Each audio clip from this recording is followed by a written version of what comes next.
Peace, family. I just wanted to start off by saying I am so honored to have you in this space with me. I am grateful because you didn't have to be here. You didn't have to choose to learn how to build an altar from me or anything else that I share in this space. So I am very grateful and I'm happy that you're here. Let's get started on building this altar, okay? In this video, I'm not going to use anything that I have on my altar. I'm not going to show you my personal altar. I'm just going to show you how you would start building yours. And we'll talk about that later on in the video, why I will not show my altar. Okay, so let's start out with what an altar is and what it isn't. So your altar is a doorway. It's like a spiritual phone. This is where you're going to meet up with your ancestors. You're going to talk to them. You're going to give thanks, offerings. But this is where you're basically going to be communicating with your ancestors. So an altar is not for show. It is not to post online. It is not decoration or the aesthetics that you see online. I always cringe when I see altar videos because you're not supposed to be showing your altar. That's something sacred, and it's between you and your ancestors. And it doesn't have to be all pretty and fancy. They're not looking for decorations. They're looking to build a relationship with you. That's it. Okay, so where to put your altar? Traditionally, you will put it in a quiet, respectful area. That means you're not going to put it in an area where there is a lot of traffic. People are walking past it, messing with it, looking at it. You want to put it in a quiet place, like a corner, preferably in a living room. You do not want to put it in places like your bathroom. You don't want to put it on the floor where people walk at. And ideally, you're not supposed to put it in your bedroom either, especially if you have a partner. Most people don't like to put it in their bedroom because, your altar is alive. So there will be spirits entertaining the altar. Let's go over what you need to build an altar. Keep in mind, you do not have to spend a lot of money. You really probably don't have to spend any money at all if you already have these things, which most of us do. So the first thing you're going to need is a white cloth. So this is just for demonstration purposes. This is an old head wrap of mine, but you don't want to use an old head wrap. But this is the only thing besides my altar cloth that I have, the only thing that I can find white at the moment. So whatever you use, you have to use what you have, but try not to use something that's being used. You want to get a cloth that is specifically for your altar and is only used for your altar. This is my pretend altar. So you're going to lay out your cloth.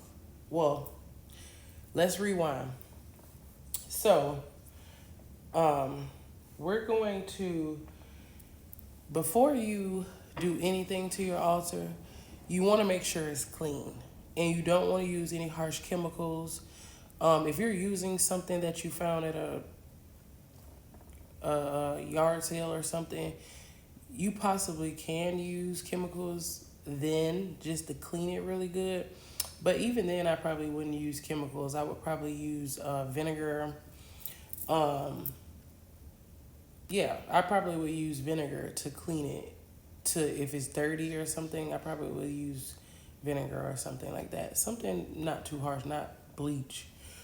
But before you start putting things on your altar, you are going to cleanse it. Now, there's a couple ways you can cleanse your altar. You can either use smoke cleansing, which I have Palo Santo. So you would just light it. And I'm actually going to remove this. You can either use Palo Santo or Florida water. So I make my own Florida water now. I used to buy the store-bought Florida water, which is fine. You know, you just make sure anything you do in life, if you came from a religious background, you know you need to pray over everything. So, the same thing applies. Pray over everything, cleanse everything. So you take your Palo Santo and cleanse the area. You know, pray. Speak your intentions. I'm cleansing this area for a sacred space for my ancestors. You know, you can say whatever you want to say, but you cleanse that area. Cleanse everything. So your cloth, everything. So we're going to say that we cleanse this area. We're going to put our cloth down. And keep in mind that when you're building an altar, you need to be using all of the elements. In the beginning, use all of the elements. Later on, your ancestors might tell you something different. They might tell you they don't want it or something like that. You're going to use a candle. This is fire. Before you would put this on your altar, you're going to cleanse it. You can either smoke cleanse it. You just want to pass it through the smoke. I don't know if you guys can see that. The smoke. You're going to pass it through the smoke and visualize it being cleansed, because you know this came from the Dollar Tree. So it was packaged, it was passed around, it was put on shelves. So there were a lot of hands that touched this, even when it was made. You don't know if somebody was having a bad day at work when they made this candle. You know, you don't know what their intentions was. It probably wasn't intentional for you or the person that's buying it, but they probably had a bad day. So you're going to cleanse it. If you were using Florida water, you always, when you're cleansing, you wipe down. If you're using Florida water or holy water, you wipe down. You're cleansing it. You're pushing whatever it is away. When you wipe up, you're bringing it to you. So for future references, so you're going to place your candle wherever you feel compelled to place the candle. You're going to place that. So you got your fire. You don't have to use a 7-day candle. I like 7-day candles because they're 7-day candles. They burn longer and they're a little safer. However, you still want it to be supervised, because sometimes your ancestors come through loud and bold. And if they got something serious to tell you, or if something is wrong, or they don't like something, it could possibly explode. I've never had a candle explode on me, but I do know people that have. So just always supervise whenever you have a candle lit, period. So you're going to put your candle there, wherever you want to put it. This is a taper candle. You can also use this, but of course you definitely need to keep your eye on this. You can get this from the Dollar Tree. As you can see, I use it, so it's nasty. But, you know, same thing applies. Anything you put on your altar, it needs to be cleansed. So you would take the Palo Santo or the frankincense, incense, or sage, and, you know, pass it through the smoke. Let it go through, pass it through the smoke. Let it go through the smoke. This is frankincense, incense. You can, like I said, you can also use this to cleanse, but you also, like I told you, you're going to have but you're going to have all the elements on your altar. So you got fire. The incense will count as air. So when you light the incense, it smokes, that's going to count as your air. So you got fire, air. If you have an incense holder, which is smart, you want to have an incense holder, make sure, my incense holder is on my altar right now, but make sure your incense holder, what the hell?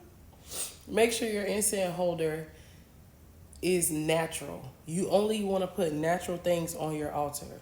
So glass, wood, metal, copper, whatever. You don't want to put plastic things on your altar. Everything needs to be natural. So your incense holder, a wooden incense holder, is perfectly fine. So you're going to have that on your altar. You're also, I didn't bring a glass, but you're also going to have water on your altar. So you got fire, air, and water. Do not use a plastic cup. Don't use a styrofoam cup. Use glass. Or if you have a wooden cup or something natural, a copper cup will work just fine as well. It might even be powerful because copper has its own spiritual properties.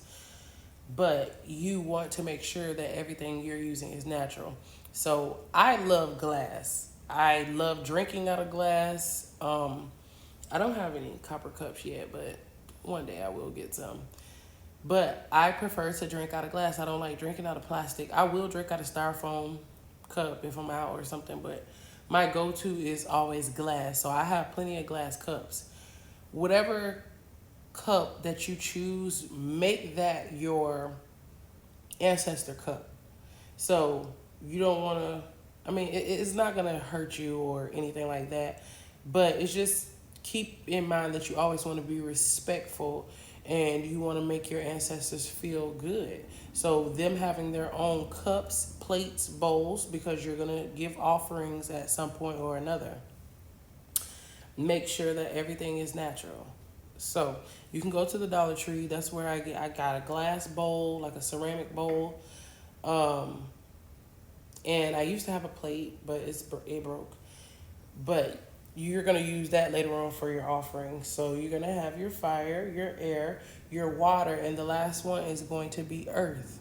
You can use crystals if your ancestors are okay with it. I don't have any crystals on mine. Maybe I will add them later on, but I just didn't feel compelled to use crystals. So crystals, they come from the earth. Plants, definitely. For me, the only reason why I don't have a plant on my altar is because it's a walk-in closet, so there's no sunlight getting in there, and that won't be good for the plant. So if you have an altar, or if you're building an altar in an open space where there's light that can get in, it is great to put a plant up there. So if you don't have plants, you can also, like I said, you don't got to spend no money. You don't have to spend any money, really. You can also use some dirt. Either get a glass plate or a cup, go outside in your backyard and get you some dirt. Make sure it's not filthy, like, I know it's dirt, but make sure there's not particle like papers and other trash that's outside. Try to get the cleanest dirt you can find. But you also can use dirt. You don't have to go spend money on plants if you don't have it. We're going to talk about how to work with your altar. So one of the most important things you need to do is make sure that you're keeping your altar fresh. So you're going to be changing your water daily unless instructed otherwise by your ancestors. You're going to, once you start using offerings, you're also going to refresh that too. Like whatever offering you put up there, you're also going to refresh those too. And you're going to always make sure that you're speaking to your ancestors. That's what this is all about. Say their names, speak to them. If you knew your ancestors before they transitioned, speak to them how you normally would. Call them by their name, their whole entire name. This is about a relationship. It's not about perfection. So don't try to be perfect. They know you. That's your family. That's your blood. They know you. You don't have to be perfect. Okay, now we're going to talk about what not to do. Please, please, please, please, do not put living people on your altar. If your sister is still living, why is a picture of her on your altar? If your grandmother is still living, why is a picture of them on your... We don't do that. Do not put the living on your altar. You don't want to treat it like a wishing well either. This is not a wishing well. This is a place for you to communicate with your ancestors. So this is about building respect and a relationship with them. First and foremost. Everything else will come after. But the only thing you should be focusing on is building a relationship with them. This work is so powerful though. Like when you honor your ancestors, You unlock blessings, you unlock protection, peace, guidance, all that. Like, it's so beautiful once you start building that relationship with your ancestors. It's like the love is unmatched. It's unmatched. Please don't overcomplicate this. It's very simple. Start small and be consistent. That is the biggest part. Being consistent. Because you don't want them to feel like you only come talk to them when you have problems. You don't want to ignore them for days and weeks or even months at a time and then come back like, hey, what's up, big head? No, because they going to get you together. Trust and believe. They're going to get you together. So I will go deeper into how to make an offering and how to notice the signs or check for the signs of communication from your ancestors. So stay tuned. Peace and blessings to you. And once again, I'm so grateful that you trust me with this part of your journey. And thank you for allowing me to hold space for you. Peace until the next time. And if you have any questions, drop them in the comments. We can communicate on here. And I really love this sacred space because the only people that should be in here is the people that want to know more, not the people that's going to be trying to debate and argue. Because if you guys have been following my videos, you probably see a lot of that in the comments. So that's why I wanted to design this space for us, for the people that actually want to learn and evolve and communicate with their ancestors. So once again, thank you.